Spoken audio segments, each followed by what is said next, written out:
We might be able to fight through some stuff because, the young people today don't give a damn.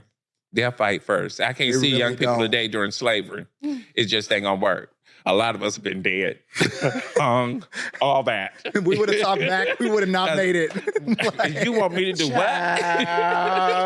Speak on it. Speak on it. So I'm just saying, when you look at it from those perspectives, it's like, wow,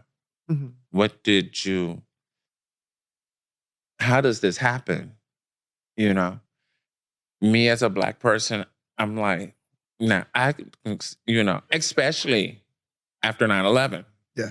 How does this happen in America after we've had such a major attack on America that we have a president sanction something to happen like this? Now, people want to say what they want to say, but I'm going to say it like this. After looking at every news station and having that blasted all over America for the last week or 2 weeks that it was all over TV about what was going on and how we were as a country were going to handle that, I'm like, you want to say he didn't incite that to some point?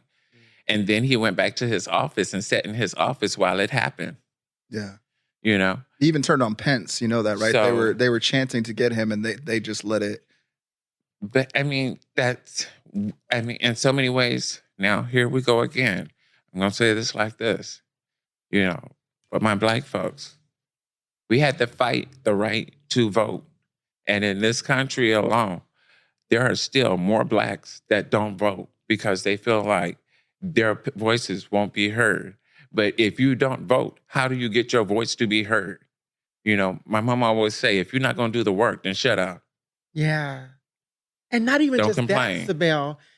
They're trying to find ways and find loopholes to stop Black people from voting. Yeah, with especially voter laws and voter IDs laws, and everything. all of that. And I get that, but we don't vote as it is. So, it's two things happening. It's one of those tandem. things where,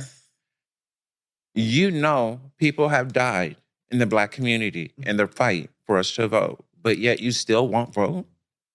I wouldn't care what you vote for the lesser evil. If I had to choose between Trump and Biden, then I guess Biden might get it. Today we have a few more options than just the two sometimes, and we can do that in different ways. Allegedly. But, we have the Green Party, Independent Party, and if you can get those in, you can probably get through. But with that, again, you can probably get through. It's still a two-party system, that there's a huge establishment. Everything's around money, so you can buy just about whatever you want, and I figure to some level that's what Trump did. He bought the White House. Yeah. On something, and allegedly. Allegedly. Yes, make sure to say allegedly. They look in the comment section. Yeah. We're going to leave that alone. Here's the thing. Look at what happened with the Black Panther Party. Like, gun laws in California right now, the only reason why we have such strict gun laws is because the Black Panther Party marched up on those steps. And then all of a sudden, it was like, whoa, wait a second. Now all of California can't have guns because of that one action. Yet with what happened with January 6th, you've got people that look at those folks and like, they were patriots. They were saving the country. They were this. Okay, it's a matter of perspective at that point. But then you look at states like Florida and Texas where you can go purchase a gun and go in the grocery store with that bitch put to your hip. On your hip. Yeah. With like a pink little clip to put it on. And DeSantis ain't playing, is he? Child, they have like those big artillery guns, machine guns or whatnot. And trust me, I've seen on social media it being landed in the wrong hands. You know what I mean? Especially low budget people. So, it is. You're talking about a certain podcast that might be low budget. I don't discuss low budget podcasts. Allegedly. But when you look at it from all angles, it's like one of those things. How do you talk about crime and gun laws and stuff like that when we're, you talk about young people and guns and all these school shootings we've had, but we're not tightening up our gun laws enough. You have states that have made it possible for you to just walk in a store and pick it up same day. No, nothing. It's just a lot, Yeah. It can be challenging. And there's a lot of nuance to it all because at the same time, our country was founded on the rights of having access to guns. It's how we were able to stand up to the other country. It's this whole, But I'm historical going to say this, nuance in there. Yeah. if I go to England, you can't for get the a most gun part, you can't have a gun. because they learned their lesson. Just like what Australia banned it. Like I look at a lot of these other countries that protect their communities and take care of their communities, and then you take that and you open the book and you flip it over and you say, okay, America, what? Yeah. Because now in America, everybody want a gun. It's an identity. And that's the other part of it, I'm having a whole nother faint spell go across. I just saw this thing where this lady said, go back to your country. And she was Irish. And I was like, so your family didn't travel for Ireland to get here since you're Irish, Yeah. You weren't born, if this is America and you're Irish, then your origins is from Ireland, so how do you tell somebody to go back to their country? Can you go back to Ireland? And do they want you back? So, when I see a lot of that go on, it's just like really confusing and hurtful and stuff like that. I said that in a sense of, I hope people get enough of that to a point where it stops. Because, we're constantly talking about this is America, land of the free and the brave, and I got the right to say what the hell I want. Then stop telling people to go somewhere else because you're constantly inviting them over here. Ooh. Yeah, that's beautiful. And, we're the only country that focuses on race. And I'm sitting up here and I'm listening. Some of the critiques that we always get as Black trans people specifically is, why you always talking about race? It's because race is reality, number one. Mm-hmm. It's also the fact that just because a Black person is talking about race, that doesn't mean they're a victim. I think that people who have a victim mindset that way, that are trying to project onto other people, can have several seats. Because it's important that we do talk about race. Yeah. It's important that we create these spaces to figure out how can we build a coalition together? How can I protect you? How can I protect you? How can y'all protect me? I think that's what we're trying to build.